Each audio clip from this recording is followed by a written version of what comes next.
Aloha and good evening, and welcome to the November edition of Civil Cafe, civilbeat.com's live series on the issues that you care about. We started this program to bring the community together to talk about issues that really affect us, and what issue affects us the entire island besides the University of Hawaii. A lot of controversies in recent years. I think it's been going on for quite some time. But recently there was an administrative change that was very controversial. Earlier this week we had graduate student protests that were going on. There are always fiscal budget woes that's going on. The athletics department, huge maintenance backlog in terms of keeping the facilities up to date. So we started this program to kind of ask, what can we do to help UH? Where do we stand now and where do we go forward? Just to help the audience out, civilbeat.com is an online investigative news site started in 2010. We are a subscription-based website, so if you go to civilbeat.com, we can't do this without you. So please subscribe, please comment, please share our stories, and thank you so much for coming. And without further ado, I would like to introduce our distinguished panel of guests. Over here on my right, to the right here, we have Mr. Ron Bonico, the UH Faculty Senate Chair. Next to him, we have Mr. Robert Bly-Vroman, the new UH Manoa Chancellor. Next to him, we have Stephen Nishihara, President of the ASUH, and a student, right? What year are you? This is my 4th year. Awesome, okay. And last but not least, we have Mr. Jeff Portnoy, a member of the UH Board of Regents. Please follow the conversation online. Use the hashtag CivilCafe. I will be seeing your reader comments. If you have any questions, you can either come up to the mic over here in about an hour, probably about 7 p.m. Or if you're camera shy, you can just tag Civil Cafe. I'll look at them and make sure that our moderator, Civil Beat reporter Nathan Eagle, will see them, and we'll try to get them answered. So without further ado, let's go on with the Civil Cafe. Thanks so much. Thanks a lot, Gene. Thank you guys for being here tonight. Robert, I wanted to start with you, actually. As Gene mentioned, there's a lot going on. And your first couple months as interim chancellor have been anything but dull, I would presume. You've got budget crisis on your hands, student protests. I'm certain a lot of people still stung over the new UH president, David Lassner's abrupt firing of Tom Apple. What are you doing now in your current role to kind of smooth things over and also get the university back on better financial footing? Well, let me say first about the student protests. I don't actually think that's a problem. I think that's an example of how the university works. So when we have difficult situations, and maybe the university is different from other institutions in this way, you expect people who care about things to have opinions and to express those opinions. So we have a long tradition of activism, of making your voice heard. So frankly, it doesn't bother me that much. In fact, in some sense, it's encouraging that people care, that they do make their voices heard. And this is Civil Beat, and we care about things being civil. And things have also, by and large, been civil in all of this discussions that have been taking place over the past, especially over the past couple of weeks, but in general. So I'm not disturbed by what some people are considering unrest. Sometimes we get in the press like there's a problem here, that people are concerned and rising up. That's not a problem. That's the way we work. So that's not bad. But it's true, I've only been there a couple months, and it's been a very exciting time. On the one hand, we've had a complex and not entirely smooth transition of leadership. Tom Apple is a good friend of mine, and I admire him very much. And he's tried to help make the transition as smooth as possible. And in many respects, I think what I'm doing is not radically different from the sorts of things that Tom was interested in, at least in spirit. With respect to the budget, however, we really are in a kind of a very difficult situation. Funding funding for the university, combined tuition and state funding, has fallen by almost over $30 million since 2009. Now that's a lot of money. So we're actually having to fulfill our mission with significantly less resources. And that's really the challenge that we have to face. In order to do that, there's both a short-term problem, which is how do we avoid going broke in the short term, and a long-term problem, which is understanding how the university needs to be structured to meet this new reality, especially with respect to budget process and the way we allocate money. And we, as you know, we have a couple of, I'm talking too long, I'm a professor, what can I do about it? No, it's good. I was hoping that you would set the groundwork for this. Thank you for that response. Stephen, when you were running to be president of ASUH, you listed, I think, tuition, right, as one of the biggest concerns for yourself, and I'm certain, like a lot of other students. What are your thoughts on the rising tuition prices? And, you know, what are students doing to cope?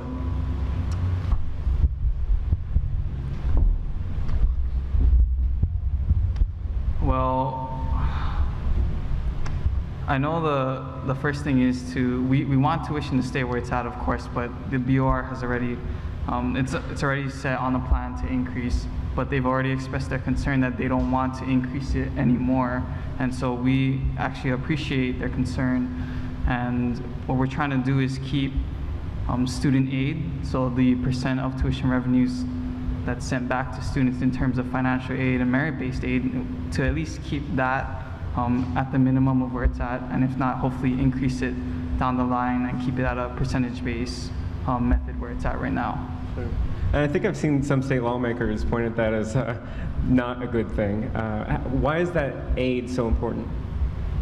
Well, for students, I mean, if tuition's increasing, then they need some sort of reassurance that they can get aid back. Whether it's, obviously, outside scholarships are very competitive, but at least from the university, when you have that reassurance that you're going to get aid back in some form, that it essentially shows that the university wants to take care of you and make sure that you're going to be okay financially. Thanks. Jeff, as a member of the Board of Regents, you vote on things like tuition increases, right? How do you respond to student concerns over rising tuitions, and why are these kind of tuition hikes necessary? Well, first of all, throughout tonight, anything I say is my own personal view. I don't speak for the Regents. I'm one of 15. And if you were at the meeting today, you know there are 15 different views on many issues, and that's what makes, I think, this board so cohesive, because we're willing to listen to varying views and try to reach consensus. I was not on the Regents when the tuition plan was put into place. I'm on it now, and obviously there's been a significant discussion about whether the increases that were planned should go into effect. The reality is that a public university is able to pay its bills only in a few ways. It either has to receive sufficient tax dollars through the legislature and/or tuition. And then, of course, there's the research component of federal grants and what they can raise through UH Foundation and alumni. Unfortunately, there is a national and local trend to continue to diminish the amount of funding coming from state government. In the last session, both our proposed budget for the maintenance backlog, which is in hundreds of millions of dollars, and the operating budget were cut dramatically. At the same time, there is this desire that tuition not be raised beyond the ability of people living in Hawaii who carry jobs at the same time they're going to school, etc., not be raised. And at the same time, there's the pressure not to reduce the budget, that class sizes can't be made any larger, that core classes have to be offered appropriately, that graduate students be given the opportunity to get a stipend. But this Regents group, and it started a year and a half ago, decided to really take a look at how long can the present model go on. Over the past several years, historical fact, what was a $200+ million reserve somehow is now down to $30 million. We can spend weeks trying to figure out how. That's not the important thing. The important thing is that's all that's left. If something isn't done, either more funding from the legislature, I don't think tuition increases are viable for the reasons that I've just alluded to and others, then something's got to give. And I think what we're looking at as the Regents and what we've tasked the administration to do is to figure out a budget that works. And that's led to the discussion and discourse which is going on now, which I agree with the Chancellor, being a child of the 1960s, is good. I think it's good that people are rising up and giving their opinions.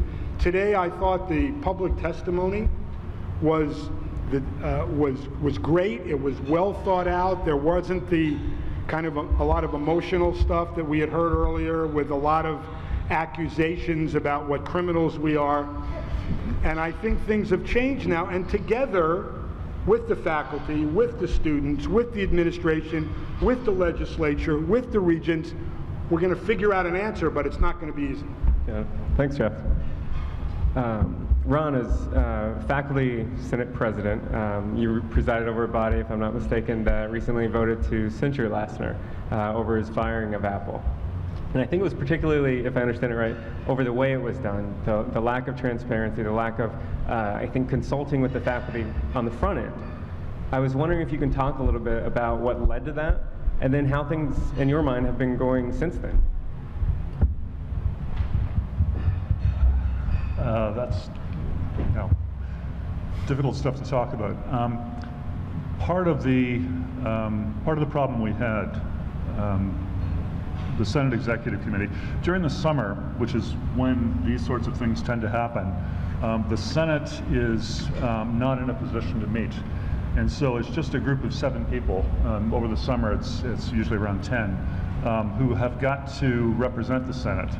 And we were meeting on virtually a daily basis with senior administrators, with President Lassner, with Regents, with all the top Manoa administrators, trying to get an understanding of exactly what had led to Tom Apples being fired. And the simple fact of the matter is that we were being told different things by different people, and we had a very hard time making sense of the picture we were being given. What was really clear was that in the 360 review, which had been done of Tom Apple back in the spring, all of the administrators at Manoa had an opportunity to weigh in, but there had only been 2 faculty members who'd been asked to comment at all on the quality of the work that he was doing. I, as the then vice chair of the Senate, was one, and I gave my very positive feedback. The other was David Erickson, who was then in my position now, and David had sort of missed receiving that email message, and it was never sent to him again. That just struck us as egregiously underrepresented input on the part of faculty, given that there are 1,400 faculty at Manoa, and given that one of the things that Tom Apple had been extremely good about during the 2 years in which he was chair was reaching out, engaging with faculty and students, and there was very little input. I mean, he really won a lot of friends among faculty and especially among students with those meetings, and the fact that we then found a new president who was appointed after a search process in which faculty had had no input whatsoever. We were presented with 2 names, neither of which excited us at all, one of which struck us as really not being qualified for the position. So we knew that it was going to have to be David Lassner, but within a couple of days of his taking over as the permanent president, he then turns around and let go of a chancellor who had been very carefully vetted by faculty before being given his position, and then does this without what struck us as appropriate consultation with faculty concerning the job he's been doing for 2 years.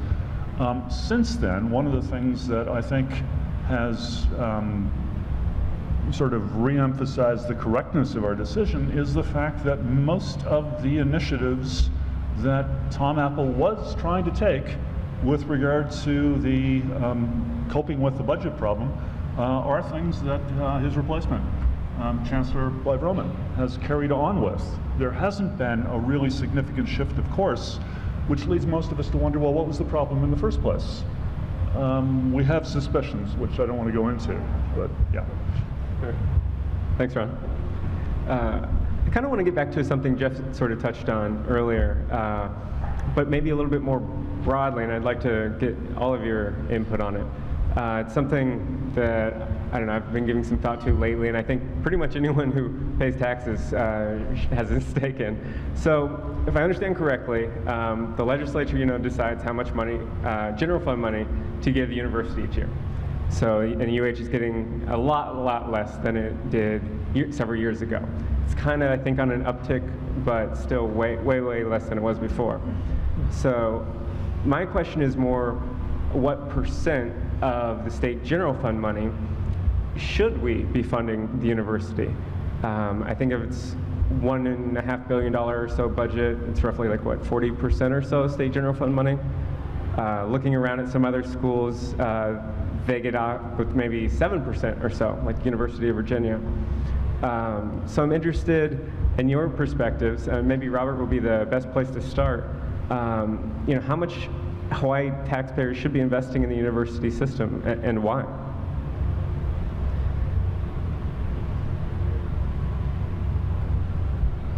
I can't give you an answer in percentages. I should say that right now, comparing general funds and tuition income, about the same amount is coming from general funds as tuition.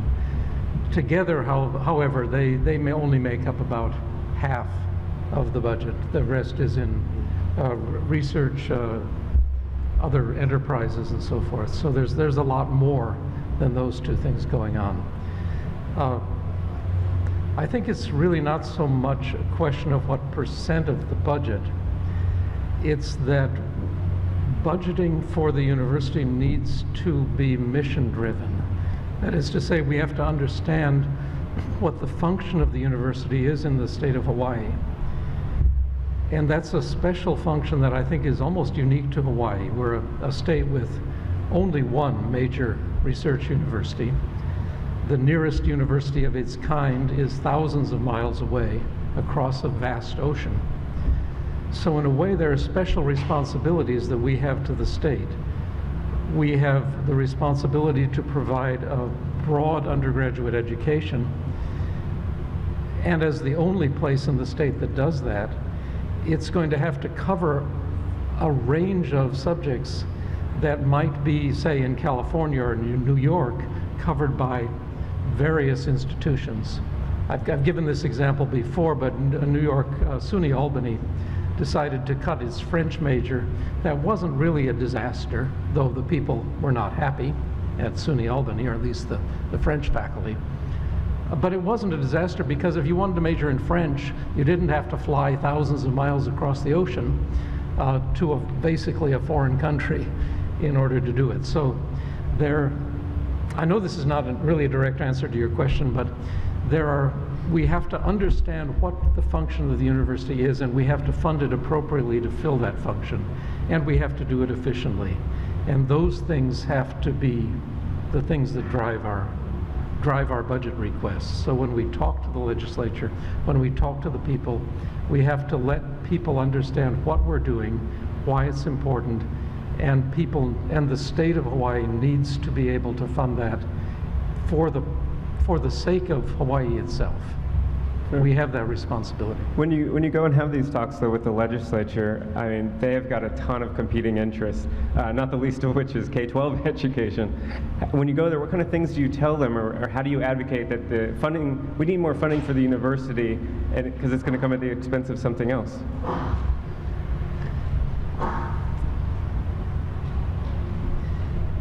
There are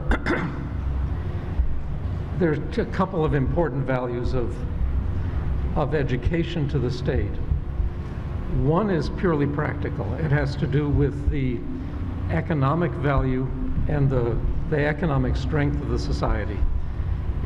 Currently, we require, in today's world, an educated citizenry is necessary for global competitiveness.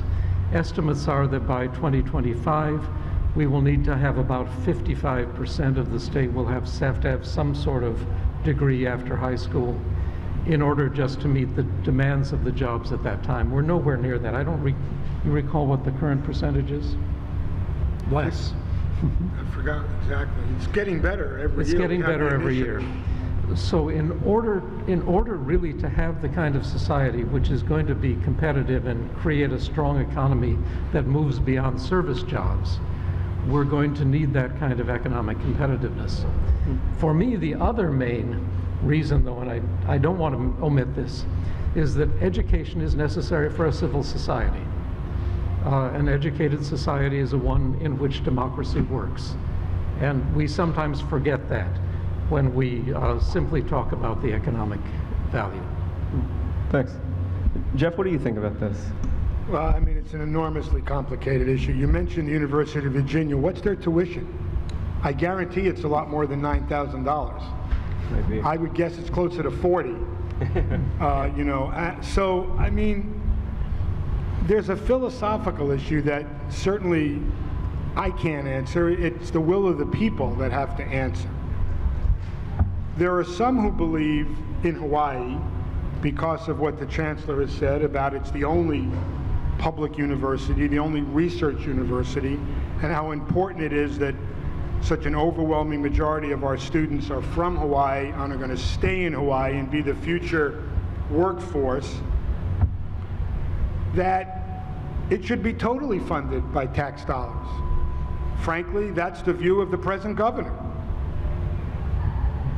There are others who say, why should I pay for some other kid, some other parent's kid to go to college? My kid is not going to go to college. You know, it's going to do something else. I don't have an answer to that other than to say I think the latter is short-sighted and the former is not going to happen. So now what? And what's important to interject in this conversation is everyone's focused on Manoa.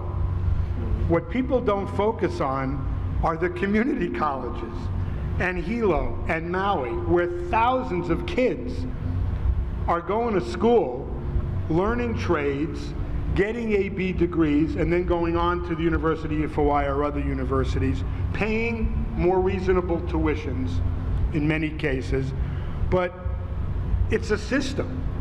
And it ultimately has to operate like a business. I know academics don't like to hear that. I've been in discussions with people even up here, and I understand about the university model, and I appreciate it. But the university has to pay the same bills that my law firm has to pay. And so the money has to come from somewhere to pay the bills. And the other aspect of this, and then I'll shut up about it, is what kind of university do you want to have? Right. You can have a university that is third rate, frankly, and most kids won't have an opportunity to avoid it in Hawaii. They don't have the resources to go to the mainland. So I don't want a third-rate university. I don't think anybody does. So yes, you can fund at a level where you're going to be able to provide some classes and graduate kids who get a third-rate education, or you can have a university that continues to strive to be comparable with other universities like Oregon or Washington that we would all like to be comparable with. Someone has got to figure out collectively how we're going to do it. It's a philosophical question as well as an economic one. Absolutely. Stephen, do you have any thoughts on this? No, I just want to echo both of what they said, because it really is up to the people, right? The legislature is allocating these tax dollars, and if honestly the people don't believe in higher education, then how are you going to justify that to their constituents? And that would actually be quite unfortunate. So yeah. Ron? There are a few things that can be done, and the Chancellor is already addressing them, and I'd say that Chancellor Apple was starting to try to address them last year, aside from going to the legislature and asking for more money, which is also something I think we need to do. I agree with Jeff completely on that. But there are also some things that can be done aside from that. One of the things that we could try to tap are students from other places, especially California. There's the possibility, there's a large market of students there that are currently, as I understand, frozen out of the Cal State system. Correct. And that group can be tapped. California is a much larger state than we are, and so if we can persuade even a few of those students to come this way, that can make an enormous difference to us. We are trying to get creative with graduate program arrangements with China. My own department has entered into a new kind of agreement which would bring Chinese students paying full tuition here to do a 2-year MA after completing 3 years at a Chinese university. And these will be absolutely top students. It is the case these days, kind of ironic, that the Chinese are wealthy enough that they can come and pay our bills for us, help pay our bills for us. Something else that is underway at the moment, and this is something that, again, the Chancellor gets credit for, both Chancellors get credit for to some degree, is the recognition that it is time for us, we've matured as a university, and it is time for us to take stock of how our units are supported. So a budget allocation model needs to be worked out that speaks to what Jeff was talking about a moment ago. What kind of university we want? We've got to decide what we need to support and to what degree we need to support it. And what we've been doing for many, many years is simply giving the same kind of money to units as they've received in the past. And historically, that hasn't run us into problems because we haven't been facing a shrinking pie. But now that we're facing a shrinking pie, it turns out that many units have always been receiving a fairly small part of the pie, and it's very difficult for them to continue to do their necessary work with the pie shrinking. And so it's time for us to be looking at that. Thanks. Robert, I saw your head nodding a little bit when you mentioned attracting students from California. What are your thoughts on that? Well, it should be two thoughts. One is that we've just hired a new enrollment management director in our student affairs office. Enrollment management is what we call recruitment. And a very, very high priority for me is to build up that effort. For many years, we have not sold ourselves, both locally, alas, and also in the world. We've just waited for people to come here, and we've received their applications, but we haven't told our story very well. The reason I was smiling was I was thinking about the Dean of Arts and Humanities, Peter Arnada, has been going to California for various trips, and he meets with parents of students in California. And they say, and he's very good at recruiting, and it's so simple. They say, why should we send our kids thousands of miles across the ocean, pay for housing, living in an expensive place? What can you offer? And he says, there are two things. If you come to the University of Hawaii, you can get a good degree and graduate in 4 years. Now that is meaningful to those people in California. Despite our imperfections, it is possible to graduate in 4 years from the University of Hawaii in Manoa. So you can graduate in 4 years. Then he gives them the other reason, which is always the clincher. So the first is you graduate in 4 years. The second is you can visit them. And that works. We've gotten students that way. So you graduate in 4 years, great degree, and you can visit them. I think we could get a lot of students that way. And there's a rule of thumb you should remember. 100 students is $1 million. So think about that. I think I just read recently, though, that only 19% or so UH students graduate in 4 years. I mean, is it possible? Yes, but is it challenging? What are some of those challenges?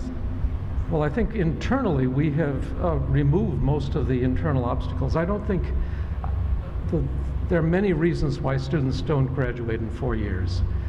Some of those are internal constraints. For example, if courses are not offered or if the requirements are fantastically complex, you can't get what you need when you need it, or the courses are offered in the wrong order.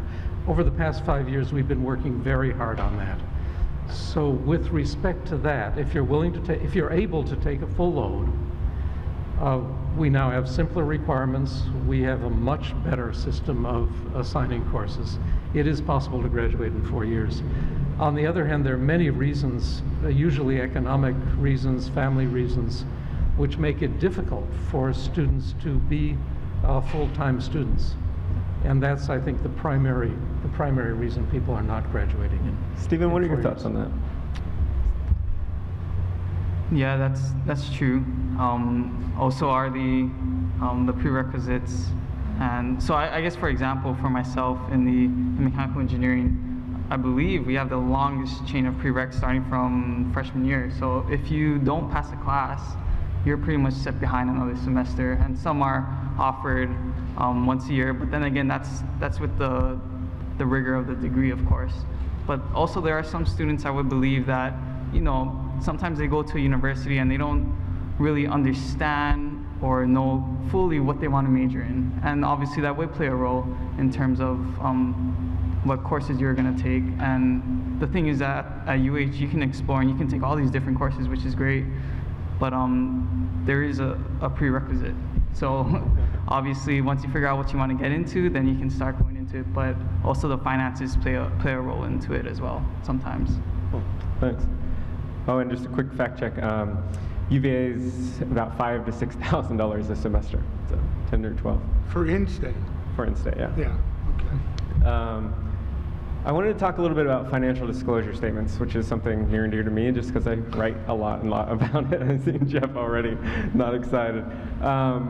These are these forms that a bunch of top state officials have to fill out every year. They've got broad salary ranges, board affiliations, business interests, debts, that kind of thing. So last summer, new law took effect, adding 15 state boards to the list, including the UH Board of Regents. 4 UH regents quit right away because they didn't want to disclose. So Jeff, of course, I'm looking at you to start things off with that discussion. What are your thoughts about the new law? Well, I made my disclosures even before the recent decision by the courts about the date by which disclosures would need to be made. And I think it's a bad law. I think it's a bad law because I think it's a law that was not vetted as to what possible consequences there could be, and I can only talk about the regents. We lost, as soon as that law was passed, 4 regents, all 4 of whom were and are extraordinarily qualified business people at a time when the university needs all the business assistance it can get, and the regents need that expertise. And the 4, I won't say most prominent, but I think I could probably get away with that, business people on the Board of Regents who have their own economic reasons why they don't want to disclose their assets or their spouse's assets, or in the case of a small business, economic information that would benefit competitors. I think we lost tremendous talent from the regents. Now, we have new people. I think they're really good. They've only been on a couple of months, but they're not business people. And I know from information I received from the commission, you know how regents are appointed. You first have to apply and go through a commission, and then a number of names are sent on to the governor, and then ultimately the Senate approves, that there was a dearth of applications from business types. I understand the other argument. I have fought for 40 years for transparency, so I'm not going back on it. That's why I was curious. And I, what you thought. and I disclose my assets, and anybody that wants to look at them, go ahead. But I don't think it's been a good thing. I think the fear that there was, I don't know, the rationale is that there's double dealing or there's conflicts is always going to be out there, and there's no way that you can dissuade people who want to believe that someone is acting in their own personal interest. But we did lose tremendous talent from the Regents, and we're going to figure out and compensate for that, but I'm concerned about the long term. I can't talk about 14 other boards, but we need business talent. We need presidents of banks. We need people who have developed small businesses that turn into big businesses, and those people are more likely than not unwilling. And the other thing is this, and I'm just because you asked a tough question, we all volunteer. So there's that dilemma. If someone's paying me $50,000 or $100,000, I might be more willing, not me personally, but I might be more willing to disclose. But when I'm volunteering and giving up, some of the Regents give up 20 to 30 hours a week for nothing other than either their love of the university or their ego. I mean, you have to decide on who. It's a lot to ask them to tell the world what stocks they own. So it's a dilemma. As I say, I did it. I didn't resign. I respect the people who did. I wish it could be revisited. It probably won't be. It makes a lot of sense to the community, but we lost some talent. Sure. Well, it makes a lot of sense to the community, and all 76 lawmakers who approved it. What do you think, Robert? Is this added transparency good, or are we losing some talent? I think that the answer is both, yes to both those questions. I fully understand the desire for increased transparency, but it does decrease the pool. I should say, though, that the current Board of Regents is really working well together and is very effective.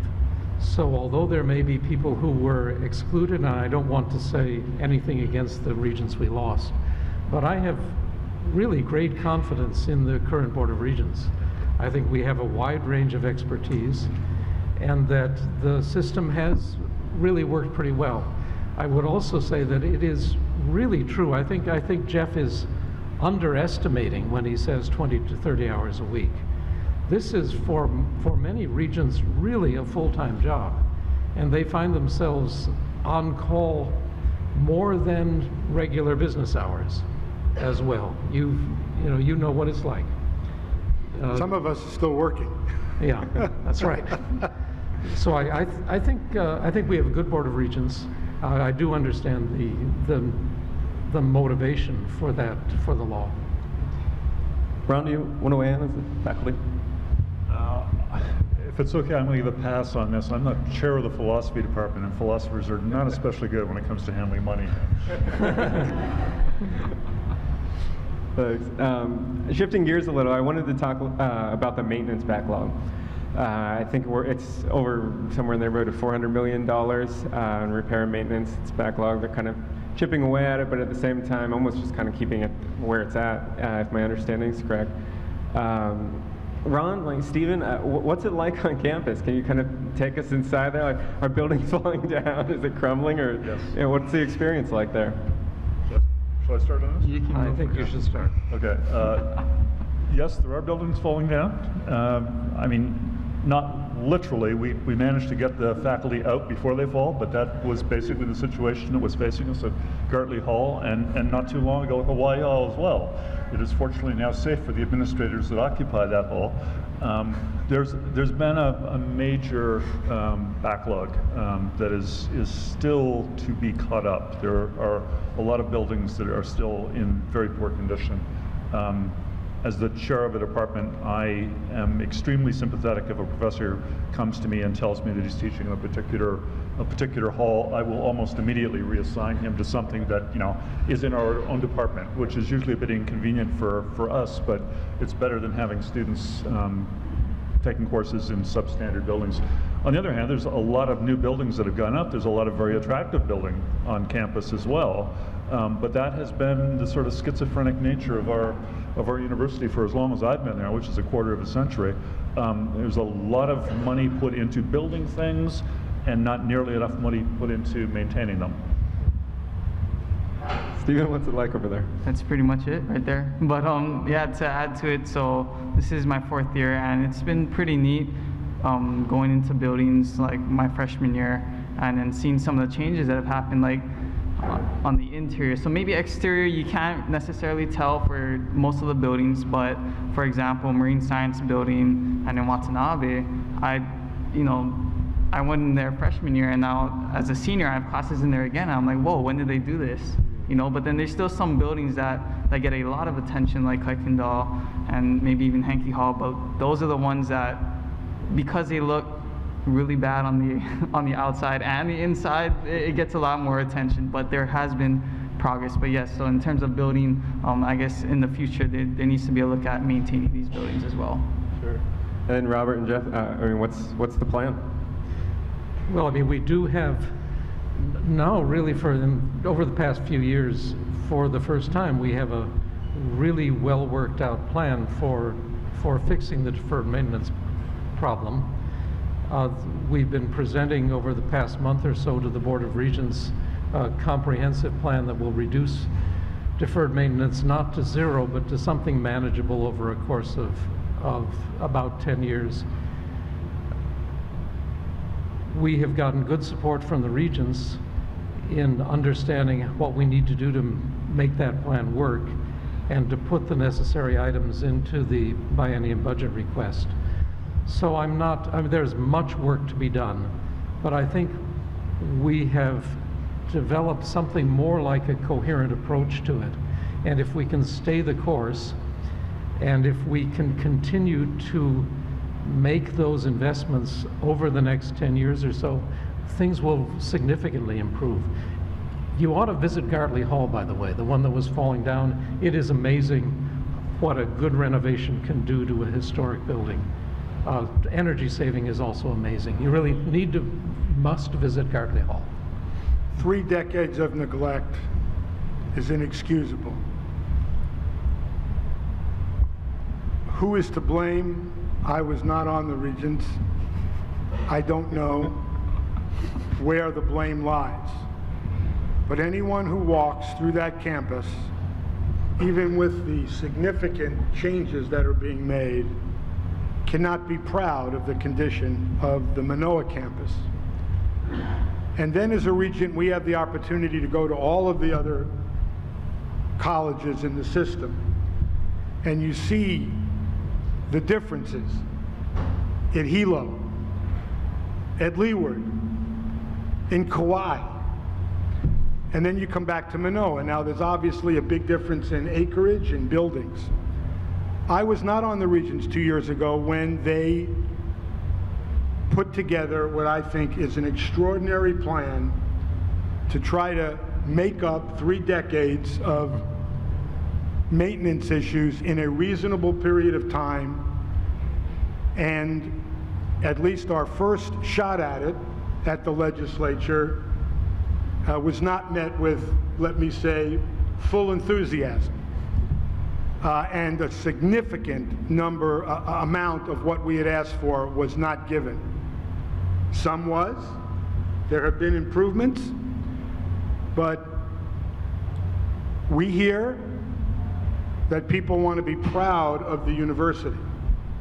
And one of the ways to be proud of your university, whether you're a student, faculty member, an administrator, or a tourist, is to have a campus that you can be proud of.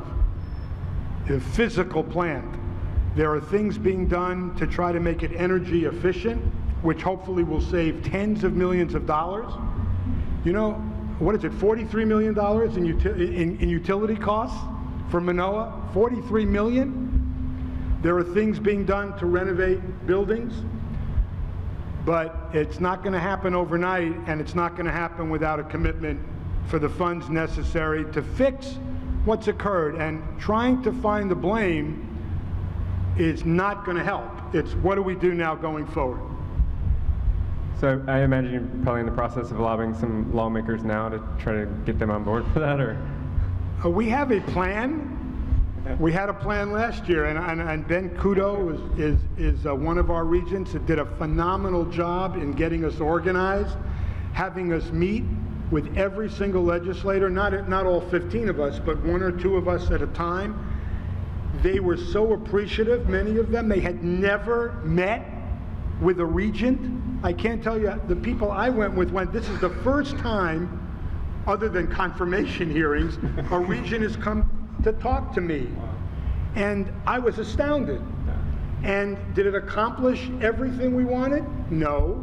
You can't take politics out of the system, and there are some people in the legislature, and they can give you reasons, they gave me, why they're not that enamored of the University of Hawaii, whether they're their administrators or the regents, and they go back and they talk about lots of things.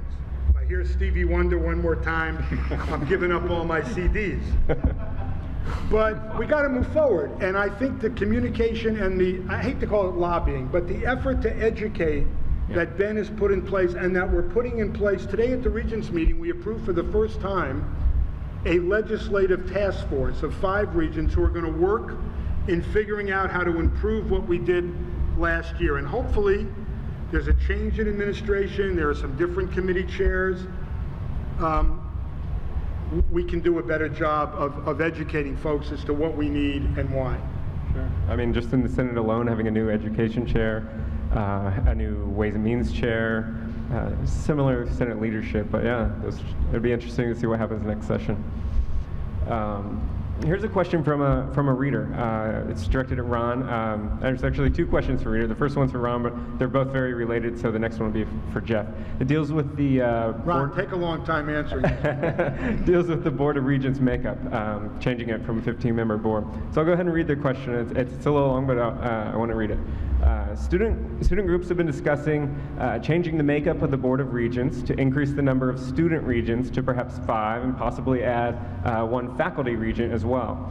It proposes a way to increase transparency and student voice in the name of shared governance. I've heard that if it solidifies, you want that proposed faculty member to come from the Manoa campus versus an open selection from all campus faculty senates. It does not seem like a fair proposal.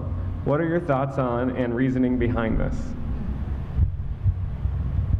First off, I've asked why the students get 5 and we get 1. I mean, it's only if we're restricted to 1 that I would suddenly want it to be from Manoa. I have no objections to having regents, representing faculties at other campuses as well. But first, the question is whether the Board of Regents makeup should be changed. That's a difficult thing to do officially because it will have to go through law. So we would have to persuade the legislators to approve it. It can be done on an informal basis, I think, because I believe the Board of Regents has the authority to invite people to provide expert testimony. So there's always the possibility of some sort of memorandum of understanding being arrived at, in which 1 or 2 students and 1 or 2 faculty members are sort of invited on as non-voting members in order to provide that insight. I do think, important as business acumen is on the Board of Regents, I do think it's also important that the faculty perspective be understood, as well as the student perspective. Richard is here to defend the student perspective, but it's a little different with the university, especially with a research university. This was something that the Senate Executive Committee has been meeting with individual regents. We met with Jeff actually just this past Monday to have this very same conversation, trying to explain why it is that faculty governance is considered so important at a university, especially at a research university. And the explanation, even faculty often don't think very much about it. They take it for granted. It's because we've had to think about it lately that I think I've got the answer, and that is that faculty members at a university are, all of them, each and every last one of them, a specialist in some particular field and in some particular subdiscipline within that field. And what they do as a result is incredibly unique. And so nobody else is in as good a position to explain to the world what it is they're doing, and to explain to those who are in a position to provide support what kind of support they need.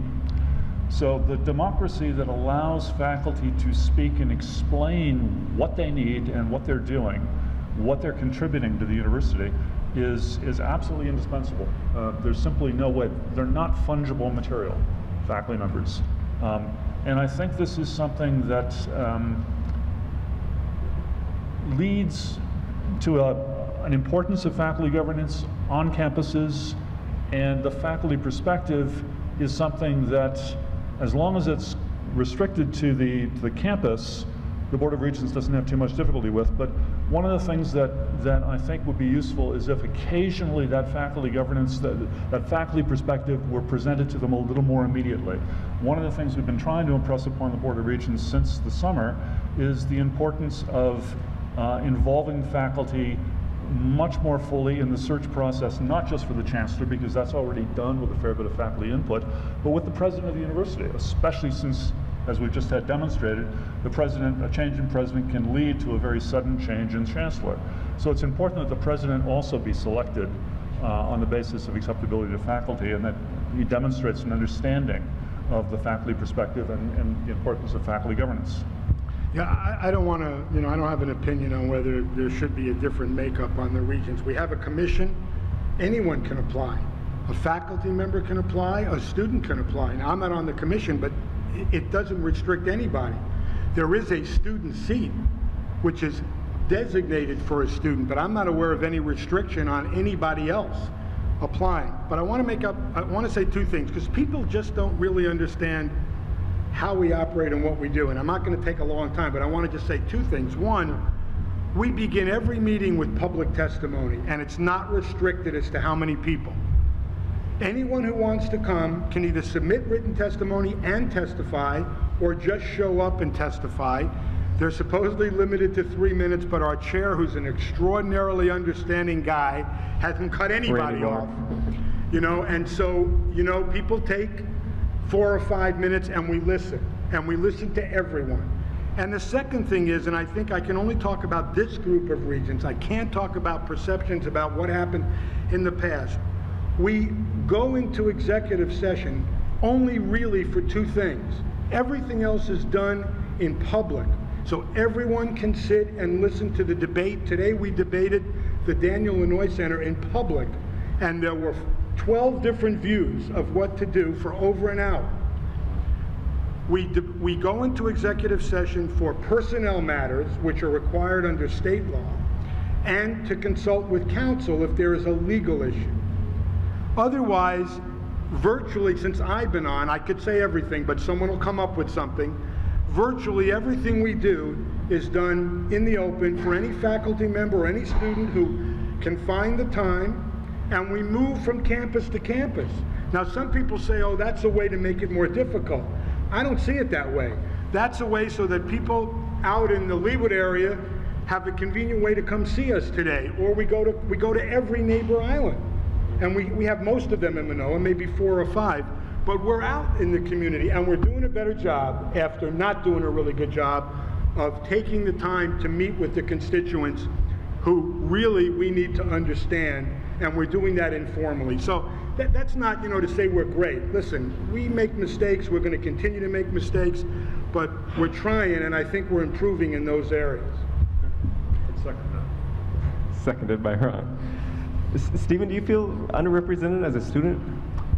That's something that has come up in discussion, and I believe that question we may have had some input. I'm not too sure, but yes. So ever since the incident during the summer, there has been a lot of concern of student input in the Board of Regents, and so I guess that question has arisen from that, seeing how we can get more student input to really, I guess, give them insight as to what's going on at UH from a student's perspective.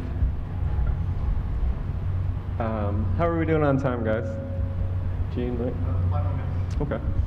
Okay. Here's another question from a reader. It's for anyone on the panel that wants to field it. Yeah. Why does the math department seem so poor?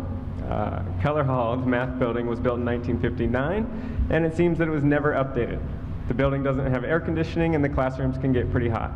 There aren't enough offices for faculty and grad students, windows are in disrepair, the classes are crowded. From what I understand, departments get money based on how many students are enrolled in their classes. I counted, and 31 have math requirements, most of them requiring 2 to 4 semesters of calculus. Basically, every STEM major has to take math classes. So where does all that money go?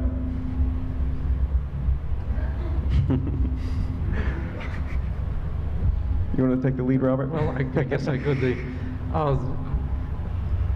The question kind of answers itself. It was built in 1959 as nothing has been done to maintain it. That's the answer to the question why it's in the state it is in. It's on our list of important buildings to renovate. And we expect to make progress on this. Since I'm not the designer of the renovation list, I can't tell you exactly when that's going to happen. But we fully understand that there are problems in the math department, as there are in many other parts of the building. One of the reader didn't mention the termites, but I would mention that there are also a lot of termites in the doors of the offices of the math department. Sounds like a nice haul. What can I That's say? the one that I take my instructors, my professors out of if they're assigned to it. It's a good thing I'm an English guy. Here's another question I had. I just wanted to run through the panel. And the question is, what do you want to see the new UH president, David Lassner, achieve in his first year in office? Start here.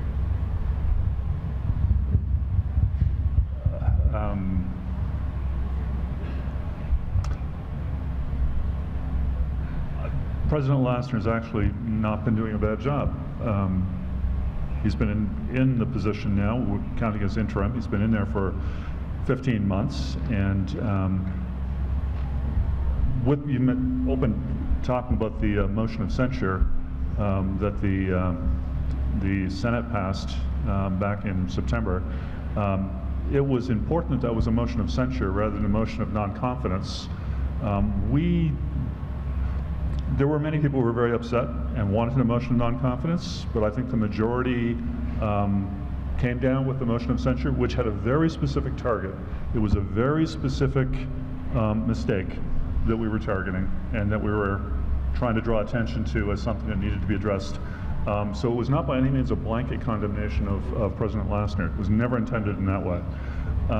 He has done a very good job in the wake of what happened with former Chancellor Appel to try to understand faculty concerns. He's been meeting fairly frequently with faculty, various units. He's going to be meeting with AMUA at some point in the near future through an event that the Chancellor is organizing. He's met repeatedly with the Senate. He has met, at least with the Senate Executive Committee, he has met with the Chancellor of Chairs, representatives of the Chancellors of Chairs. So he's been reaching out and he's been listening.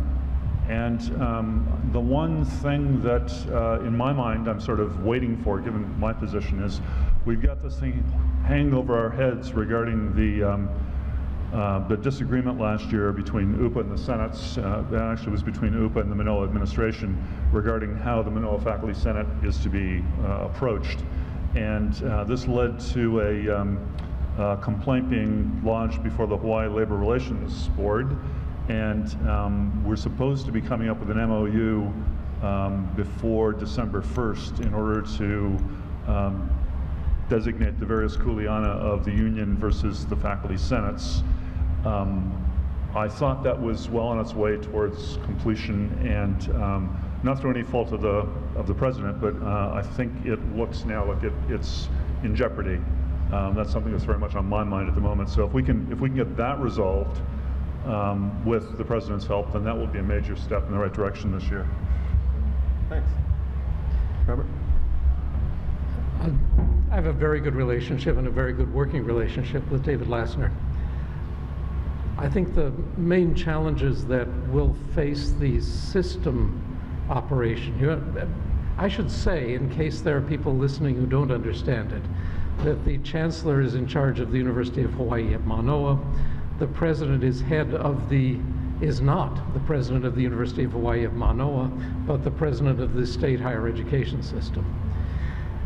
David has shown a correct focus on the functioning of the state higher education system as a system, and especially the effectiveness of the system office. So what I would like especially to work with David on over the next year is figuring out ways that we can make that system office do its job most effectively and cooperate with the offices of the chancellors and the rest of the system to create a sort of clear definition of Kuleana and a way of making it work better. So that's the sort of office function. Then the other thing that needs work, and David has made a great deal of progress on this, is figuring out ways that the university system can interact better with the Board of Regents and the legislature. So we need to work on those. There's sort of an internal management factor and a way of sort of guiding higher education in the state that requires working with the regents and the legislature and the people. Thanks. I guess this wouldn't be limited just to President Lasner, but the administration as a whole, and just asking them to be not only just, I guess the first step would be empathetic towards the student perspective. For instance, I guess from incidents from the summer and thereafter, it seemed as if the student voice was almost ignored, but then I guess an incident later on to show that he was learning was that, I guess through the grapevine, we found out that there was a change in the executive policy that was going to affect merit-based aid for students across campuses. And so after an article in the Kaleo came out, he came and met with Student Caucus, we discussed, and it just shows that he does care and he's coming out, he wants to get the student perspective. And I think from there, it's a matter of changing the perspective rather than just checking it off, saying, okay, now I have student input, to hopefully that it becomes a mindset where it's like, what would the students feel? And maybe even going so far as giving them a seat at the table. So yeah. Thanks. Yeah. Well, I think what I want to see, and I can say it in one word, is stability. The University of Hawaii has been in a rough sea. How many presidents have we had in the last decade? How many chancellors have we had in the last decade? How many interim administrators do we have? That cannot continue. There's many reasons, none of which are going to be able to be discussed in a short forum like this. But David has got to right the ship, has got to find the right team, and I personally think, although we have very little to say as regents about the team, we select the president as regents. We don't select anyone else. We judge the president on his team or her team, and we will. David will be evaluated. As you know, he does not have a contract with a definitive term based upon a lot of what's gone on in the last decade. We will evaluate him at the appropriate time, probably at the end of the year. We will look at what he's accomplished with his team. I think there's been, in very rough seas, and he's taken a lot of criticism. He takes it every meeting from some of the public speakers. He's been very calm in the wake of some very significant criticism, some of which is valid and some of which is not. So I would like the regents not to have to deal with crisis after crisis, and I would like the chancellors and the deans and the faculty and the students not to have to deal with crisis after crisis. And that's how I'm going to judge David at the end of the year. No, I don't expect the university to be functioning like a Swiss watch, but I do expect some stability, and I think we're making strides with a lot of people's help. And he's only going to be as good. I tell people this, and I'll end this, because, I taught at the university for 5 years. You know, I taught a class, so I knew a little bit, and I've been on various committees and stuff. But you don't have a clue what kind of an organism a university is. The conflicting, oftentimes, constituencies, the whole process of tenure, which I understand completely, but it's foreign to most non-university institutions. Academic freedom, which is so important. So we got a lot to do. We got a lot of people working to get it done. I'm going to gauge David on how he's able to create the right environment to move us ahead so we don't have to pick a president every 2 years, and we can have one that maybe can stay in long enough to, with a team, to get things done. I hope you're right. I think that sounds great. Why don't we go ahead and transition and take some questions from the audience. If you guys don't mind, just go ahead and line up at the mic and we'll go ahead and direct your question to whomever. Good evening. Thanks for being here tonight. Dan Purcell, member of the public. I have a quick comment and a question. The first comment would be on the cost of tuition and ballooning student loan debt. We're going to possibly have a generation of kapuna, elderly senior citizens, who are going to see their Social Security checks garnished to pay for their outstanding student loan debt. We are facing some kind of an odd crises like that in the nation. But secondly, I attend a number of regents' meetings, but I like to attend the committee meetings. That's where the action is. Usually the general meetings, a lot of posturing and rubber stamping generally. I know some might disagree with that. But many of these meetings are held in Bachman 113. The curtains are all drawn, it's dark as ever in there. There's no Wi-Fi access, and so I've asked the president, the IT president, when can we get Wi-Fi? Well, he's working on it. But I seldom see students or many others at those meetings, and it really concerns me because that's where the rubber meets the road in those committees. That's where they freely discuss things. I always have to sit down near the end of the table where they all gather and speak lowly because you can't hear them when you sit at the other end of the room. But what I would ask, and I would direct this to the chancellor, I could ask this of any of you, but I'll direct it to the chancellor. What would you consider something like a university governance course where the students would focus on university governance, maybe use Manoa as an example. The course would be on university governance. They would be required to attend Regents Committee meetings, and one component of their coursework would be some investigative component. There was one thing they were concerned about, each student would be required to investigate something as an example, but the course could be video conferenced statewide, including the committee meetings, could be video conference with students sitting in. And I think it would be a great example for everyone to work together statewide, get the students involved, get them to understanding hierarchy of how the executive and the regents work together. And it would be a real mind-expanding opportunity for a lot of people, I think. Mahalo. That is a very cool idea, and we'll definitely explore that and stay around afterward, and I'd like to talk to you more about that idea. Maybe there are others who would also like to gather around at the end and think about how we could make that work. I can think offhand of 2 or 3 different ways that might be successful. I think it's a great idea. And Dan, I know you can hear me every meeting. That's right. Go ahead. Evening, Joe. Hi. Evening. I think I'd like to talk about a little bit of maybe what I think is the core of a complication. That being the culture at UH, the socio-political culture at UH, whereby people are holding on to their jobs, trying to maintain a situation where they're not making any waves, where as a result of that culture, people are afraid to really maybe step up, step forward.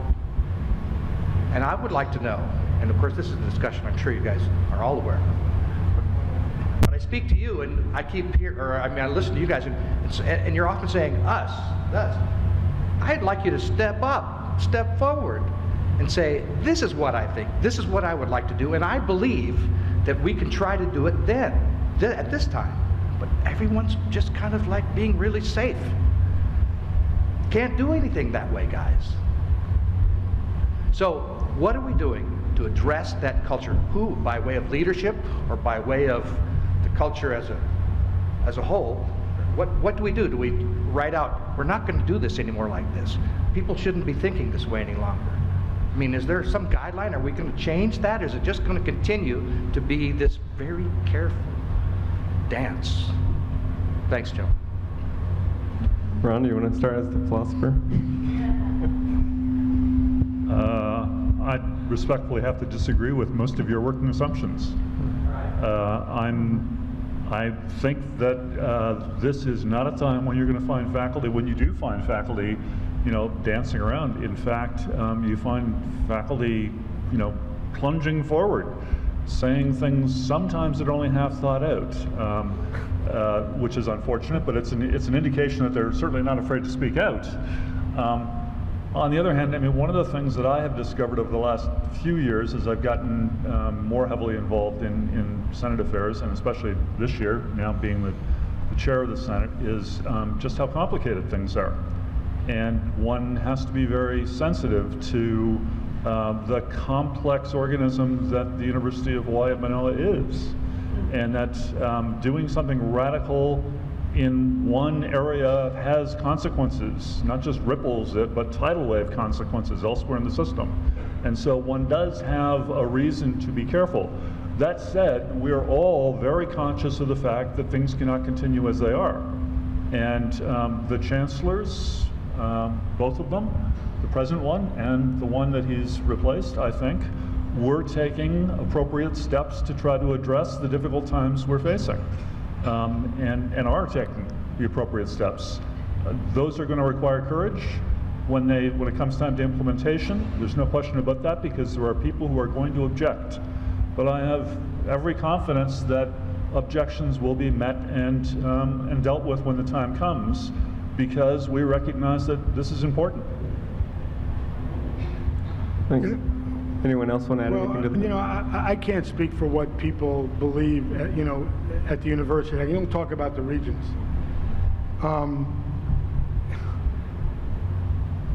I don't think I see much apathy at our meetings, and I'm not going to get into the Apple thing, because I think it just is coloring everything else, and it's time we move on, to be quite honest. But the one good thing that may have come out of that is protest and people speaking.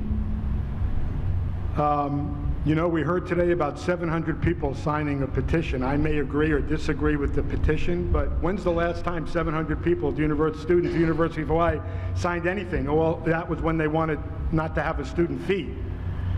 So, and the faculty, I don't agree. I think it was counterproductive, and he knows this, that they censored the president. That's not apathy. That's not people, being afraid. I'm not disagreeing with you, because I don't know what happens in all the bureaucracy. But as long as it's a civil discourse, I mean, when people accuse me at a regents meeting of being a criminal, they're not going to get anywhere. It's not going to happen. It turns me off. When someone comes and talks to us in the public testimony and turns their back on us, do they really think they're getting their message across? So I don't see a lot of apathy. Actually, I see a lot of good things that I don't think happened at the university for a long time. And as far as the regents are concerned, if you were there today, and I know people have a million things to do, and frankly, I never went to a regents meeting before I needed to make an admission, you would have seen anything but people being scared to speak up about a very highly charged issue, politically and otherwise. And we debated that issue for an hour, and I'm not looking for credit, I'm just trying to say, I don't think you have to worry about the perception, maybe rightfully so or not, of prior groups of regents. This one is pretty darn feisty, and you won't find a lot of apathy there, and I don't think we're seeing a lot in the people that are coming to tell us how unhappy they are about certain things. We don't necessarily agree, but I guarantee we listen. Robert? I think it's definitely necessary for us to encourage debate, and I think we're doing a pretty good job of that. I think that there's been that we try to encourage a feeling of openness and a willingness to listen and to encourage vigorous statement of ideas. Certainly among the faculty, I have never met any shyness in this, nor have I met any shyness or diffidence or apathy with respect to students or staff either. People are very willing to speak their minds, and I think we just have to make sure that the context is available that encourages them to do that. This evening is a good example of how that can be done. And it also shows that there are venues outside of the university itself that can encourage this kind of vigorous debate. Civil Beat has been a leader in this, and I think we should thank them as well. Stephen, do you want to add anything to that? Yeah, so I've talked to some professors and I've heard other stories too, and I think maybe this sense of apathy may be coming from some faculty who aren't necessarily tenured, so who believe that their job would be at stake if they say anything, but I believe maybe that's where that's coming from. But obviously the students, we have no tenure to worry about, so we'll say what we need to say. Thanks. Looks like we have another question. Yes, I saw my former professor Neil Milner in the audience, who for a period of time held the interesting job of ombudsman for Manoa. And I was thinking about this notion of who has the ear or the time to talk to all you busy folks, right? And whether or not reviving some sense of an ombudsman who part of his job might be to solicit from students and other stakeholders and regularly report to the regents a pipeline of concerns and an ear to listen when knowing that all the I mean, who's going to get a meeting with Lasner, really? Who's going to, other than once a month, have a chance to talk to the regents or to the chancellor or whatever? You're all busy, right? But I'm just wondering whether some version of an ombudsman might also help people feel there's a place to go, and that place will analyze what we're saying and report to the various authorities. I've been giving some thought to the ombudsman idea, and I mean, I've only been in this job a couple months, so I can't say I've made much progress, but besides thinking about that, I had in fact intended to talk to Neil about how that went, and there were, anyway, yes, yeah, we ought to reconsider that idea, because it is true that at some level it is hard. I would like to meet with every student every day, and it's really not practical. So some kind of method to serve as a conduit would probably be helpful. Let me weigh in on the ombudsman position for just a moment before we go to the next question. I was astonished when I heard that the ombudsman position had been abolished several years ago. It struck me as a classic example of penny wise, pound foolish. It's only one person. How much money do you save by cutting that particular position? And yet by cutting that particular position, you are cutting a conduit of feedback that is really quite necessary for many people. That was a very strange move. Yeah, go ahead. Yeah, well, first of all, I want to thank the panelists and the moderator for this opportunity to exchange ideas. This panel is called What's Ailing UH?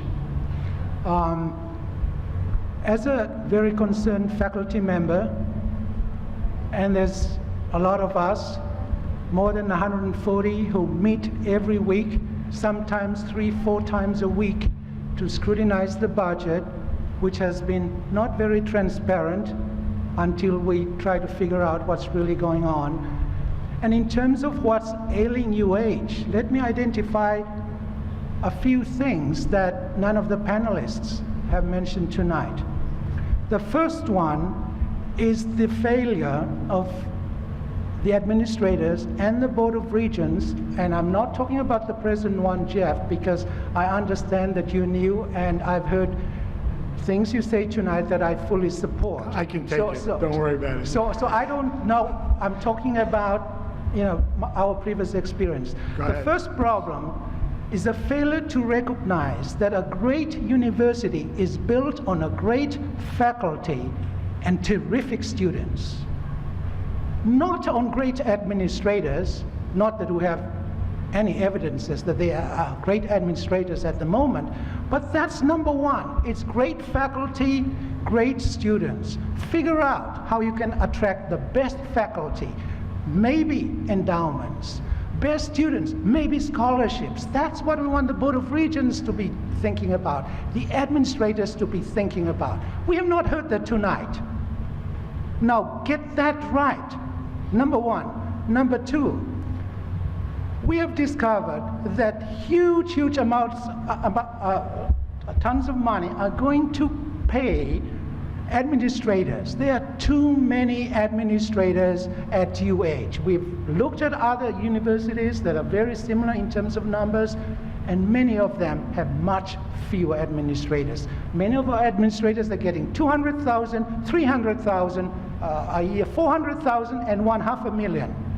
Now, if you have to balance the budget, do not balance that on the students' backs. This week, I have been involved, and many of us here, some of us here, faculty, with students who are protesting the fact that the university is trying to balance its budget on their backs. Balance it on the backs of the people who caused this problem, the administrators. Do not go for the least powerful and penalize them for something they are not responsible for. Number three, and I'll end here, please look at where the university is losing tons of money. To the research schools, to the Cancer Center, to SOAST, and to Jepson. We have the figures. They bring hardly any tuition money. They are bleeding us badly. So please remember those three things, because they are responsible in major ways for what is ailing UH. Thank you. So, more of a statement, I think, than a question. Go ahead. Can I actually? You did say one thing that I want to agree with completely and reinforce. I disagree with much of what you said, but the one thing you, as the faculty representative up here, I want to completely endorse is that, yes, quality faculty are absolutely central to having a great university. And one of the big concerns that I have, and I'm sure Robert has and many people here have, is that the current financial situation that is confronting the university is making it extremely difficult to retain the next generation of fine faculty at this university. And that is a very worrisome prospect. We need a solution quickly if we're not going to go down the tubes because of losing our fine young assistant professors. Go ahead.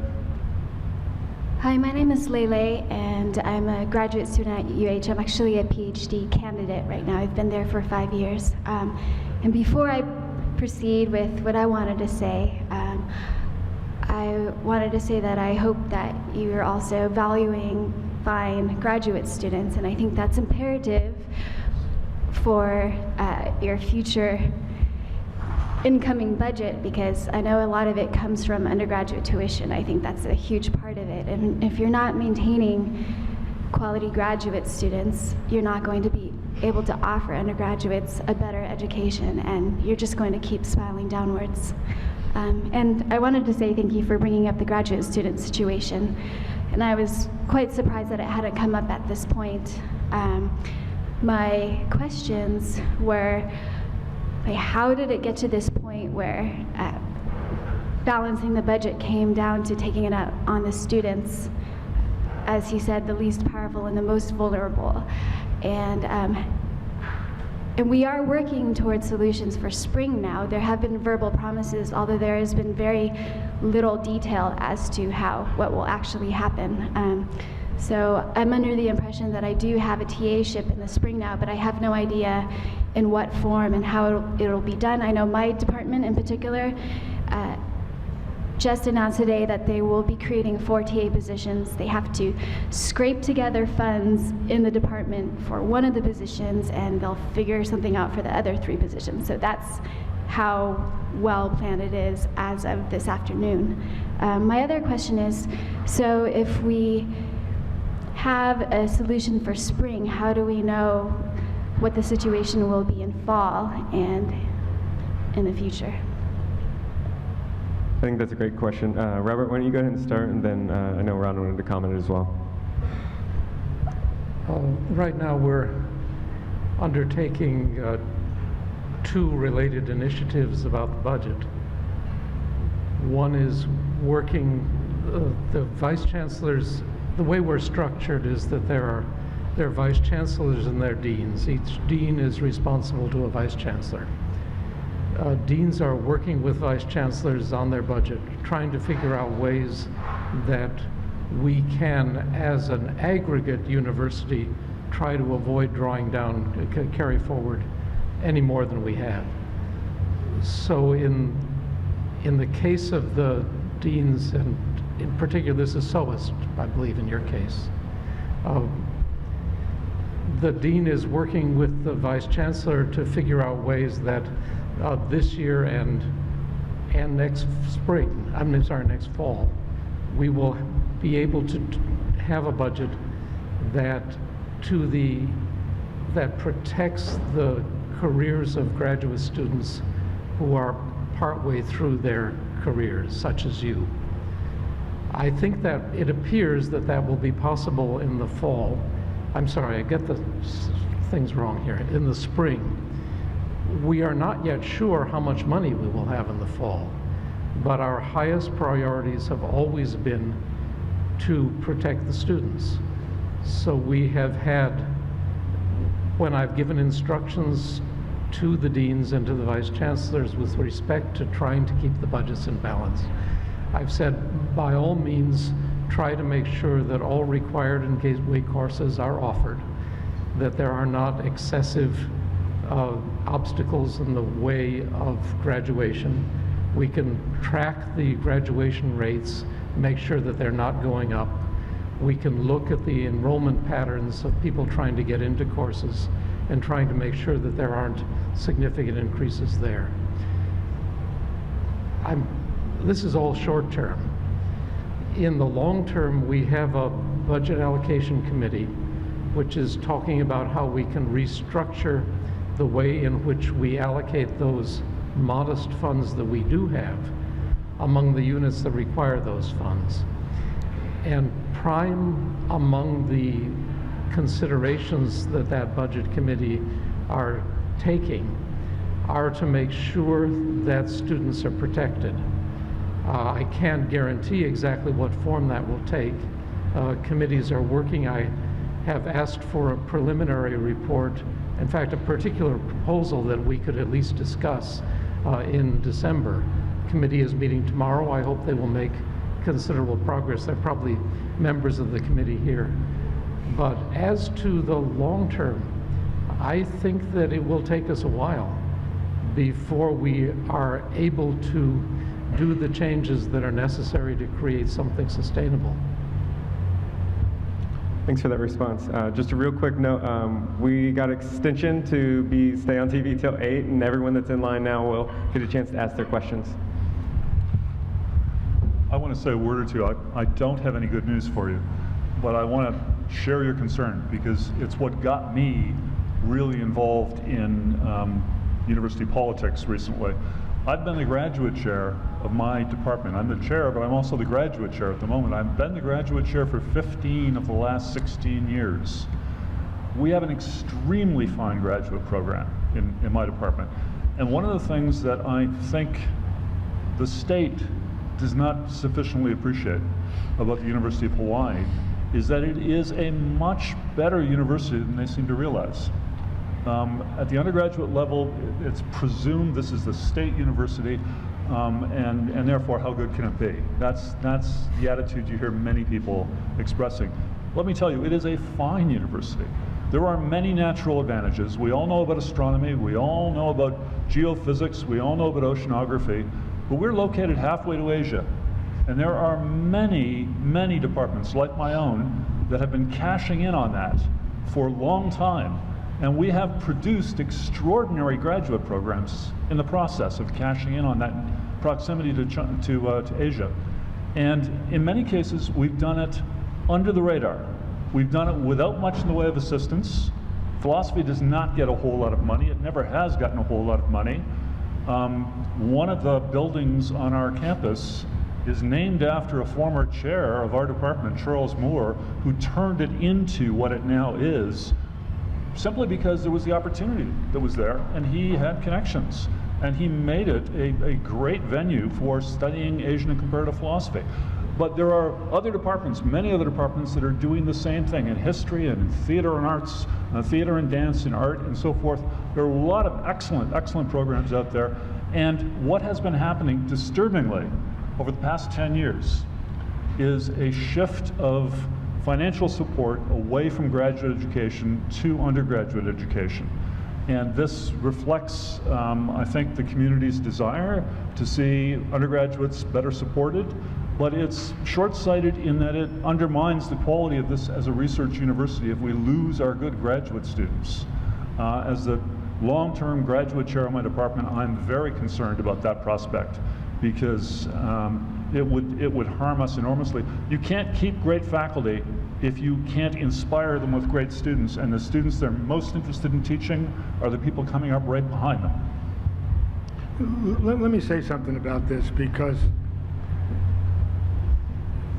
it needs to be discussed in reality. When there's money for everybody, nobody bitches. There's money for JAPSOM, there's money for athletics, there's money for philosophy, there's money for undergraduates, there's money for graduates, there's money for raises. It's the same way in business. If there's enough money, everybody's happy, until the day comes that there's not enough money. So then whose ox is going to get gored? There isn't a person out here, I don't think, that can look me in the eye and say, take it from me and give it to them. It doesn't happen. Everyone is looking out for themselves, their own department, their own status. For everyone who has come and complained about this professional school gets too much money, somebody comes and says it doesn't get enough money. For everyone who complains that there's not enough scholarship money for undergraduates, someone comes and says there's too much money, the graduate students are not being properly attended to. The regents finally decided no more. No more making everybody happy, because making everybody happy is going to lead to no more university. Eventually, under the model. You want money for this department? Here it is. Well, we woke up one day and found out that our $200 million surplus is $31 million. And so the regent said, oh, that's it. End of that. And now, unfortunately, it's someone else's job to figure out how to do it. And that's what the chancellors and the deans and faculty are going to have to figure out. But, you know, I understand it. It's human nature. There's only so much money. It has to be allocated. No one who loses it realistically says that's fine. Everybody has their own domain, their own reason, and that's good. But that's the reality. So give it a chance, because the resources right now cannot continue to fund the university and everyone's wishes the way it has been for a very long time. And, you know, I can say that because I don't have to come up with how it's going to get done. But I'll tell you, the regents are not going to allow that reserve to go away and are trying to figure out how to build it back up, because that's the future of the system. If I can respectfully chime in disagreement in the spirit of ferment, educational ferment, there are some details that need to be filled in your picture. First off, a significant portion of the pay down of the reserve was as a result of Virginia Hinshaw's having been told by the then President Marcy Greenwood that she had to reduce the reserves to a significant degree, and a lot of money, something on the order of $35 million, went into the new IT building under the direct orders of the President. Since then, since that initial hit, and I believe the starting point was more like we had more like 120, at least at Manoa it was more like 120, 125 surplus. But what happened after that was a series of decisions by the legislature that knocked off a whole lot of money. So it has not been, especially through malfeasance on the part of the administration at Manoa, there's been very little of that. The legislature refused to pick up the snapback that faculty received as a result of the loan of our salaries some years back. They didn't cover the 3% increase last year in the salaries that were introduced. There were about $7 million that Manoa was earmarked for that was redirected towards the community colleges in West Oahu the summer before this passed. So there's been a whole lot of that reduction of our reserves for which nobody at Manoa can really be blamed. No, but I just want to, and I don't want to take more than 30 seconds. You misunderstand. I'm not blaming anybody. I'm saying when there's money, people get what they want. When there's not enough money, you're going to have conflicting views as to why I should not get what I got before and somebody else should. And that's essentially what's happening, believe me. We hear it every day now as the Regents. We don't get enough money, and you're giving these people too much money, and then vice versa. So that's all I'm pointing out. There has to be some break. I'm not saying how it should get allocated. I'm not smart enough to figure that out, and that's not a Regent's job. We're just saying we have so much money, we pay people to figure out where it should go. That's all I'm saying. However it gets allocated, though, I'm pretty sure nobody thinks graduate students are getting too much money. So, sorry, No, that's fair. Thank you for addressing my question. I just wanted to kind of conclude what I am taking away from this is that you said that the departments should be protecting their students first and foremost, and I just kind of wanted a straight answer. How secure can we feel about fall? I have no idea. Okay. Hey, go ahead. Hi, I'm Rebecca. I'm the Vice President of GSO. I'd like to start by responding to what Regent Portnoy said about people bitching when there's no money. We were marching this week for jobs that pay $17,500 a year. So I don't think we were asking for much. In fact, I think we were asking for the least when some of our top administrators make significantly more than that in 1 month. So, No argument. that's the first thing. My question is actually for Interim Chancellor Blair Roman. Looking at this panel that's supposed to be about what's ailing UH Manoa, I'm kind of curious about the makeup and how you feel about the makeup of the panel. We have the Manoa Faculty Senate Chair, we have the President of ASUH, but we have no GSO representative. But we do have a regent. And so I wonder, when there's been a lot of discussion about the blurred lines between UH Manoa and the system of higher education in the state of Hawaii, how you feel about the makeup of that panel. And in the future, do you think that since shared governance is so important to these groups that I've mentioned, GSO, ASUH, and Manoa Faculty Senate, do you think in the future that there is room for a panel that doesn't include a regent of the system, but instead just includes Manoa's governance groups? I'd be happy not to be here. I'd be happy to be sitting where you're at. This was Civil Beach. I'm only half kidding you. You have to, I think, direct that to, none of us initiated this. None of us volunteered. We were asked Including if the we moderator. would participate. So I hear you, and I don't disagree that another panel with other people would be good if Civil Beach finds it appropriate. Yeah. Well, I think what I was more specifically asking was the Chancellor, when you were contacted and you found out grad student organization wasn't on the panel, Did that concern you? I was more concerned with having Jeff on the panel. I wasn't sure what to do. No, I thought Civil Beat had the right to organize the panel however they wanted to. But I think you do make a good point. I don't think Civil Beat was trying to have a fully representative body here. I don't know. I didn't put it together, but my understanding is that they had to draw the line somewhere, and that's kind of where it fell. But it is interesting that it turned out the way it was. It's definitely interesting that we were cut out. I think it would be, I don't know, again, I don't want to judge Civil Beat here. I don't think cut out is probably the right word. Well, it feels that way.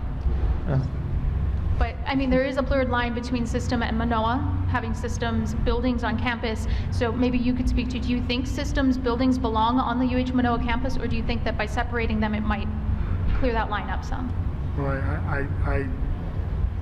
you know, I've never really given that any really thought, so I'd hate to even give my own personal opinion. I know that there are individuals, this may be the broader issue, that are looking into whether the decision made years ago to change the governance and have a chancellor from Manoa and have a president for the system that people thought back then was the way to go is going to be discussed and is going to be discussed. It was mentioned today at the meeting that there's going to be a study as to whether that system is working. That's the bigger issue of what you're talking about, so stay tuned. And hopefully the graduate students will get to participate. Thank you. All right. Thanks. Hi, I'm a faculty member at UH for the past 30 years. Thank you for allowing me to. Well, I have to respond to that one. This is not my real question. Whether we should have a separate system, and my answer is that we don't need a system, period. Okay. I want to advocate that the importance of having a faculty region. I understand that we are allowed to testify 3 minutes. The chair being very generous, give us 4 minutes, 5 minutes, but there's no dialogue. It's a one-way talking. We need to have someone on the region to have a dialogue. I also disagree with my colleague Ron that a faculty cannot have a very specialized representation. I don't think that is true. A faculty can represent a broad interest. Let me remind you, our chancellor is a former faculty member. Our vice chancellor is a former faculty member. So I don't think being a faculty member limits our ability to represent. That was his point, and I was about to object. I agree completely with you on that. So. What was my... Okay, and finally, I didn't say a word about whether a faculty member should be on the regents or not. No, it was about, sorry. I take it you're saying, talking about perspective, that everybody is arguing for their own piece of the pie, right? And that was the point that Jeff made. Is that the point? And I was Okay, that's about fair. to object to that myself. okay. I mean, the reason that this panel is being assembled today is because of the seriousness of this situation. And I have to say that I'm a little bit disappointed. The answers are a little bit watered down, in my opinion. It makes it sound like, yes, everything is going to be fine. We don't know how it's going to work, but it's going to be fine. But that's not enough. You guys say, President Nasa has been doing a good job. I challenge you to really name something good that he has really done. To me, a president should be someone who represents the university, go out, talk to the legislature, go out, talk to the public, put the good face of the university to the public. The very fact that something is ailing the university system tells us that somehow the president and his team of horsemen are not doing a very good job at this moment. Let me meet your challenge. He appointed Robert Blythe Roman as the chancellor after Tom Apple was removed. That, in my estimation, was a very good decision. Well, if he didn't fire Tom Apple, then he didn't have to do that. That's true. Either. That's true. I mean, by firing Tom Apple, he actually created a great instability at the UH Manoa system. So in that perspective, I think he started out the first month doing a very bad job. Thank you very much. Thanks. Thank you. I just wanted to thank Civil B for organizing this panel. Although I do agree with the previous comments from the graduate student representatives that more graduate student representation would be useful. I'm from California and I'm a former graduate student myself. I graduated last year from the Korean flagship program, which is amazing, and I'm sure the chancellor is familiar with that as being the former dean of LOL. And I've been aware of I'll just speak about Manoa because that's what I know, but I've been aware of UH Manoa's excellence for a long time as someone who's involved with Korean studies. I did my undergrad at Harvard and used UH Press textbooks, and both of my Korean teachers got their PhDs from UH Manoa. So I sort of took the university's excellence for granted until I realized that a lot of people around the country aren't really aware of its excellence in many fields. But that's kind of a side note. One of the previous questioners addressed my question about separation between system and Manoa, so I'll try a different question, which is about athletics, which was just mentioned very briefly. I'm from Santa Cruz, California, and UC Santa Cruz made the conscious decision not to have a football team. I understand that that's not an option for the University of Hawaii because we're the only institution here in this state. But generally, what can be done about the problems with athletics and limited resources? And I was just curious, I guess particularly the chancellor, but if any other panelists had opinions about that. Thanks. You think I should take this, Jeff? Any school that has the nickname Banana Slugs doesn't deserve a football program. Certainly athletics is a very big challenge, and we are running a significant deficit in athletics. I don't have an easy solution to the athletics problem.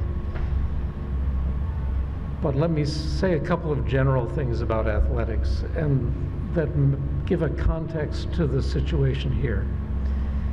I've been at other universities. My undergraduate work was at Pomona College, a very fine Division III school. We had great school spirit. I mean, we played Whittier and other places like that. So I had that experience. My PhD was at the University of Washington. I taught at Texas. I taught at Michigan. I've had a lot of experience with athletics at places where it's really big. But I found that things are really interestingly different in Hawaii. When I go to the football games and I wander around among the stands, or I go to tailgates before the games, and it's not just football, other things as well, athletics is really important to the people of Hawaii as part of their identity, as part of their pride, as part of what it means to be from Hawaii. That's different from what it was, say, at the University of Washington.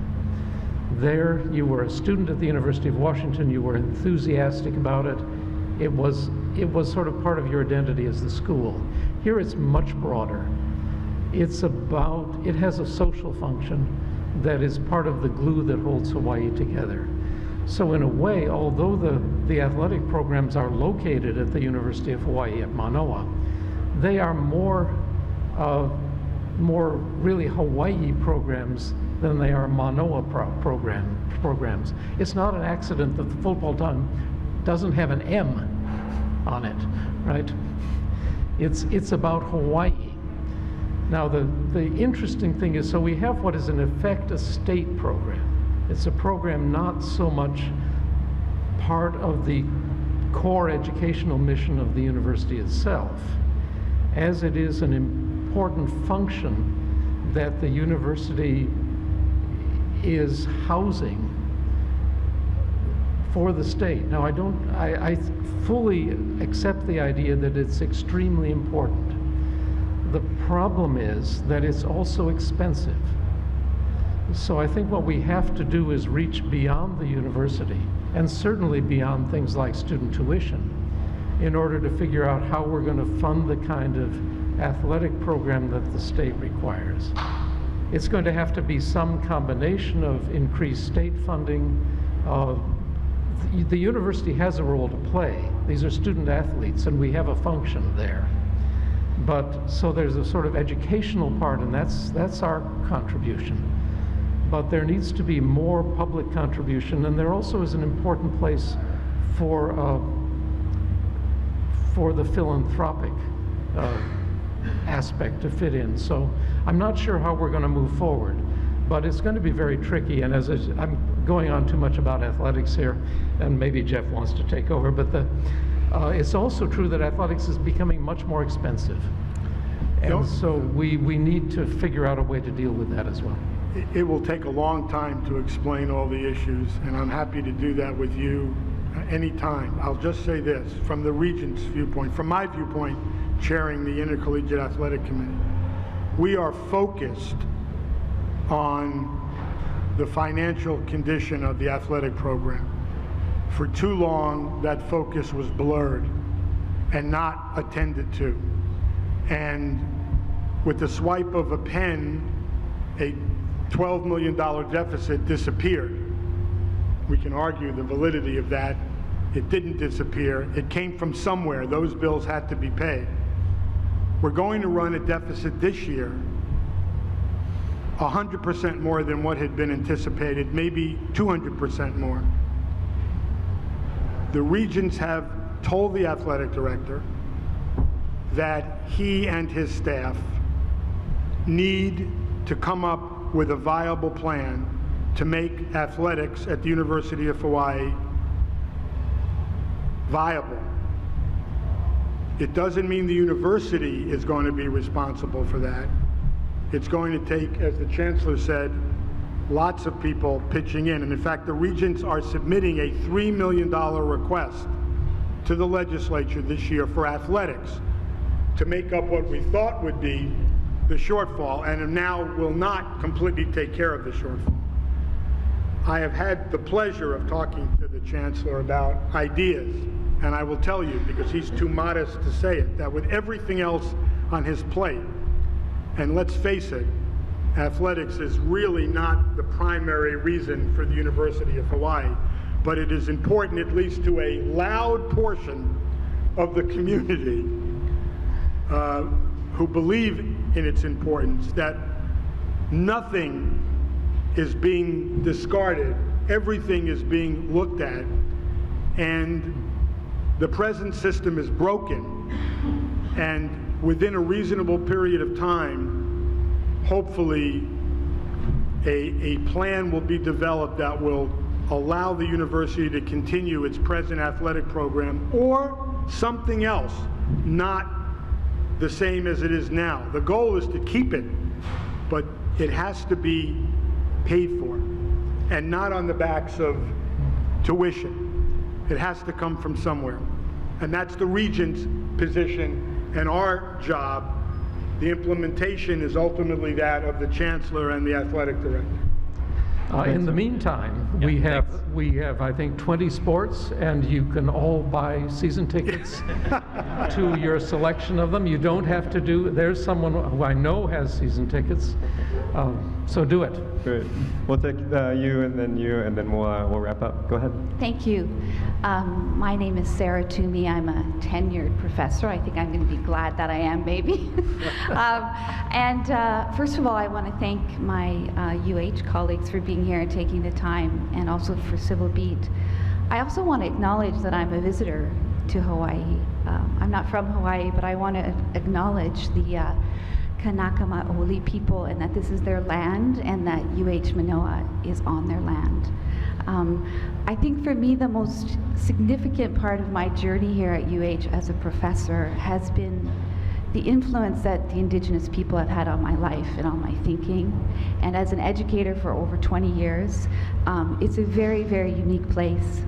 So as well as having a very strong voice in athletics at the University of Hawaii, there's also a very strong Indigenous, Native Hawaiian influence that brings me to a question that I think is really important that I haven't seen in our discussion today. And I think it has to do with historical amnesia. And it's something that has plagued our education system, not just in the United States, but also in Canada and other places. And so, with all due respect to our member of our Regents, I want to ask you, you talk about only knowing what you know now as the Regent and how you have your opinion about what's important now. But I'd like to ask you if you could frame yourself within a historical present, thinking about the role that the Regents have played in the situation that we're in now. And I would like to challenge you to think about your responsibility to have a historical view of what your role is and where it's come from. Because unless we can think about a very much this historical perspective of where we have come from and why we are here, then we will tend to just repeat the mistakes that we've made. So that's my question, maybe for all of you. How can we have an historical, or reject this historical amnesia that I think influences how we think about these issues at the university? Thank Okay. you. And we're down to our last 3 minutes, so go ahead. Well, I can only tell you that the Regents understand the importance of what you just stated. We all know that the university's I don't know what word I want to use, but it makes us unique. The University of Hawaii is the only university I know that in its charter talks about its commitment to the Hawaiian community.